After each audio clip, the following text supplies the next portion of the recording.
Today's topic should be a fun one. It's a little controversial, but I want to talk about the whole, idea of taxing the rich, kind of targeting them. It usually ranges from the top 1% to the top 10%. And I want to put my viewpoint on it and kind of a different perspective that will hopefully just provide more knowledge to those out there watching, and also I think provide an opportunity for wealth for all of us. So before I get started, if you're new to this channel, please subscribe. I'm very transparent. I share my portfolio performance, my strategies. I provide diverse content, so a wide range of financial topics. And I'm human, so I'm growing myself, so I feel like we'll all learn together on this channel. So be sure to subscribe, and thank you to all those who are subscribed. Now to get started, we're going to start out with this article. It says, soaring markets helped the richest 1% gain $6.5 trillion in wealth last year, according to the Fed.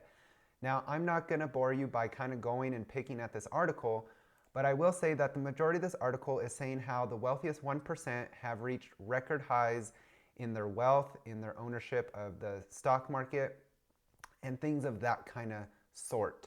And I think articles like this, it's very easy for the media to put attention towards this because it's going to garner more attention. But what about the benefits of the top 1% and the 10% and what they provide to us? That's kind of what I want to put forth. We have a new proposed tax bill that would be taxing unrealized gains. This is, to me, crazy. And luckily, one of the key Democratic senators, Joe Manchin, is against this. So this would impose a 20% minimum tax on the unrealized capital gains for households worth at least $100 million. Now, if you're kind of for targeting the rich on the face value of this, maybe you're excited about it. But I think it has a lot more implications that we don't think about, right? First of all, you start taxing those that make over $100 million, a bill like that actually gets solidified. Who's to say they're not going to start bringing down those brackets, right? Then it'll be 10 million or more, or $1 million or more of income made. Before you know it, all of us are paying taxes on unrealized capital gains, and it might be treated like a tax bracket, like taxes are, right? So you'll pay a certain percentage of your unrealized capital gains based on your income. This to me is just a dumb idea. I'm just going to say it.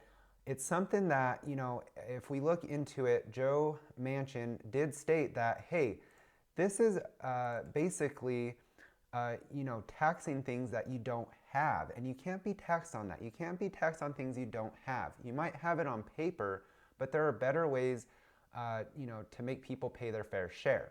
And I totally agree. So unrealized capital gains are basically you buy a stock, let's say for $10, it makes an unrealized capital gain of $20 in the market, and until you sell it and lock in those gains, that's when it becomes realized and can become and is taxed at that point.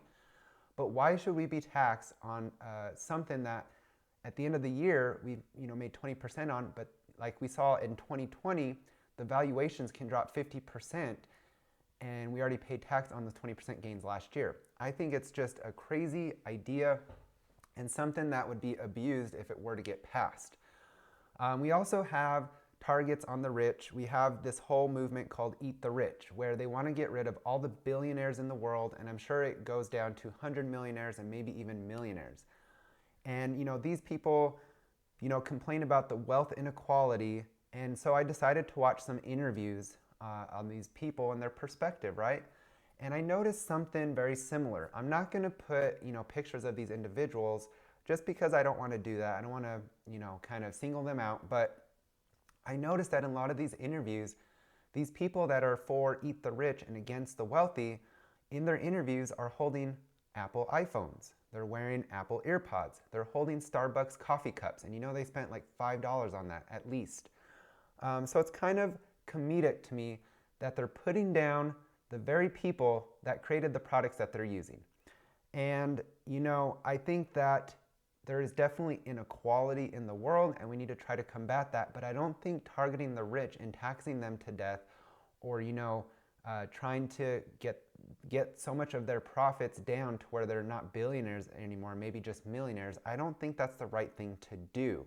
And I think we benefit from these billionaire and trillionaires more than we realize.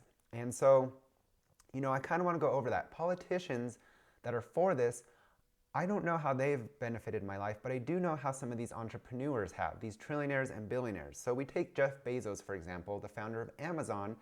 I use Amazon all the time, and I know most of the people in my life do as well. It makes things so convenient. You can get things in 2 days. You have a very wide range of products to choose from. Where before Amazon, if you go to a store and they don't have that product, you're kind of out of luck. Or if you ordered it, it could take weeks or months to get in. So Amazon has definitely benefited my life, saved me money and time. You look at Reed Hastings with Netflix. Netflix is something that we use as entertainment. Over 200 million people do. That's how many people are subscribed to it.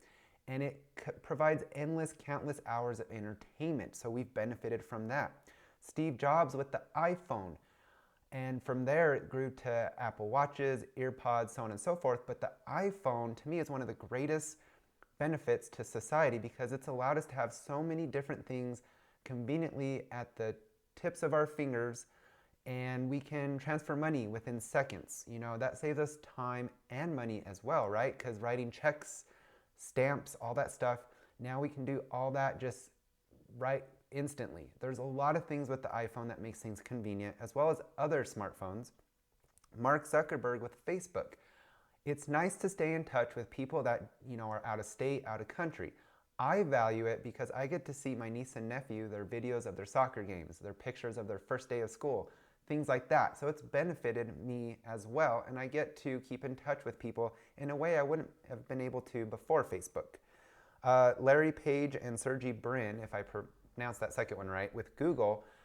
Google is, you know, something that all of us pretty much use. It allows us to search anything within seconds. We learn a lot through Google.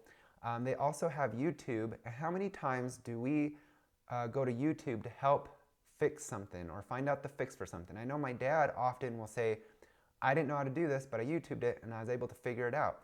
It's a great service that is provided to us that benefits all our lives. Even the Waltons with Walmart. I can buy the same socks at Walmart that I could at probably Kohl's, but for half the cost. And so they provide a benefit as well. So it's easy to complain and target these rich 1% or 10% wealthy individuals and corporations, but I think we forget how much they have greatly benefited all our lives. So the success of these entrepreneurs, these companies, is because they satisfied customer wants. They focus heavily on us, the customers, right? They are listening to us. They are working hard to better our lives, make it more efficient, more convenient. And these companies also compete against each other, so that accelerates innovation and improves our lives in that aspect, right? And I think innovation and conveniences, those people that, you know, started these companies should be rewarded. And just to kind of put a different spin on this, not all these people were born rich, right? So we have people, let's see, like the Forever 21 founder, Do Wan Chang, who worked as a janitor, a gas station attendant, and in a coffee shop when he first moved to America. He is now worth $3.3 billion. We look at the founder of Starbucks, Howard Schultz, who grew up in a housing complex for the poor. His net worth is $2.9 billion. We look at, let's look at what app's founder, I can't pronounce his name, but he immigrated to the US from Ukraine, and at the age of 16, he accompanied his mother to California, where they secured an apartment through government assistance. In order to survive, he swept floors at a local store.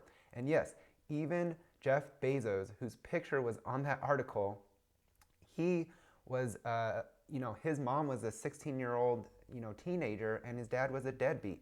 And he didn't set out to be the CEO of this e-commerce giant.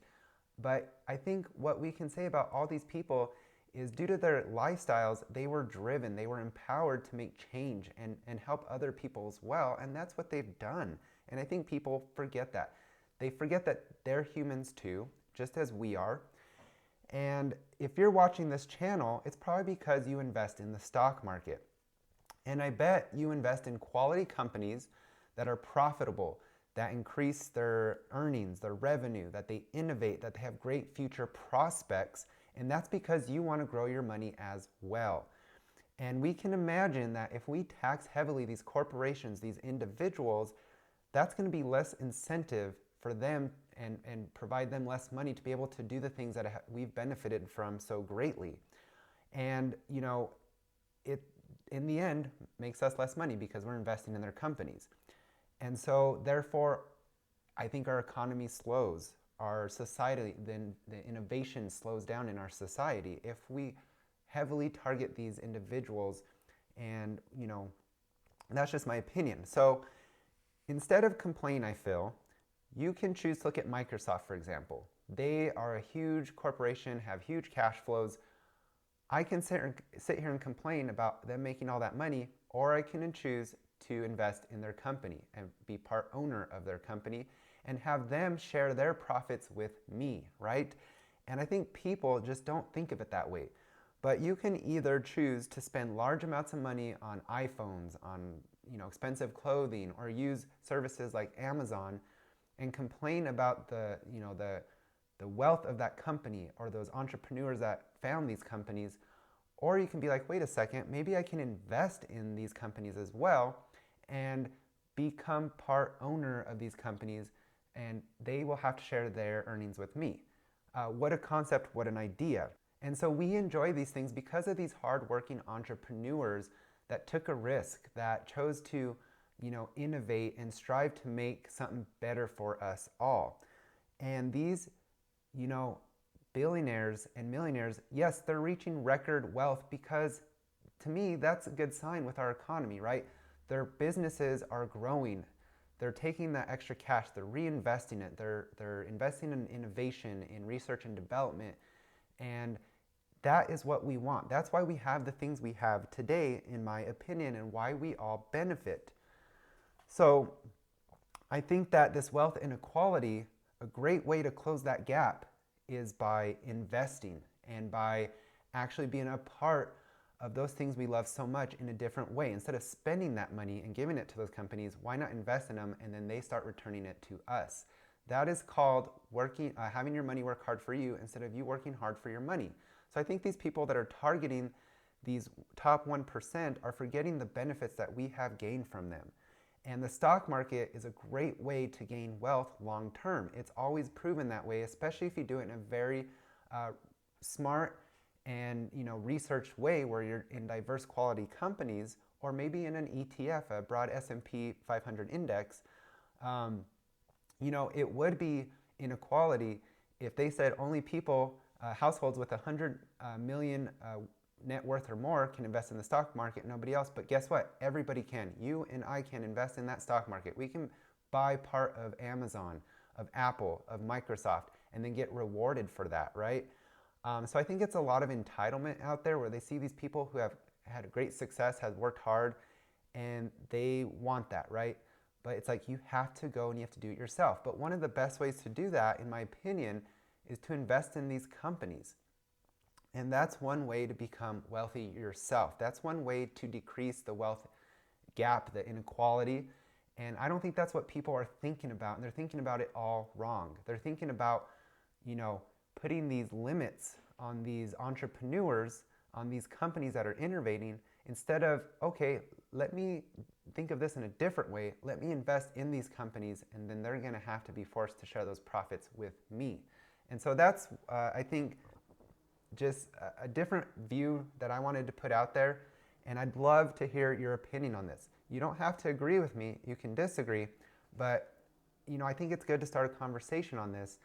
And again, if you're watching this channel, you're probably watching other investment channels, you're probably investing in the stock market, you probably want to improve your financial success. And I think that investing in the stock market is one of the best things you can do for yourself, and you got to do it long term, right? We saw these record 1%, top 1% people, make more money during the pandemic, and that's because they didn't become fearful. They used their experience and saw good valuations on good companies when the pandemic hit and the stock market dropped, and they bought in more where other people sold out. I had friends sell out, they're still not investing, or they had to get in at higher prices because they let fear take over. Don't let the fear take over. Be solid in your decisions. Do your research. Look at these companies and decide what to invest in using your own brain, right? Go off of these channels though to get definitely different viewpoints because you want to apply different things to your strategies. But in the end, when you choose good quality companies based on your own research, that's where you're going to succeed. And what better way to do that than investing in these companies that are making your life better and being able to take part of those profits along the way. So that's what I wanted to put out there. I know this is a little controversial. There definitely is inequality out there and we need to always improve that. But I don't think that the right way to do that is continuously pointing the fingers at these big corporations and billionaires and trillionaires. There's a lot of other ways to make things more fair, but to always be targeting them, maybe it's time we look at ourselves and what we can do to become wealthy in our circle instead of just doing nothing about it and just pointing the finger. So I hope that this maybe inspires you to get started investing if you're not, or to maybe look at it in a different way. And that's why, investing in Microsoft is one of my favorite companies to invest in because I use their products often, either through work or here at home. I want to expand to new stocks where I know that I use their products often, I like them, I see everybody else using them, and I know they have great potential for the future, right? So I appreciate these companies. They've benefited me greatly. I think there's always that line of, yes, there needs to be regulation, there needs to be fairness, but there also has to be that incentive to keep innovating, to keep growing, because that not only is going to make the wealthy rich, but it can make us rich if we start investing as well. And that's how we can reduce that gap, that wealth gap, the inequality gap. So that's just my opinion. Let me know what you guys think. Have a great day, and thanks for watching Mark Arnold's Finance.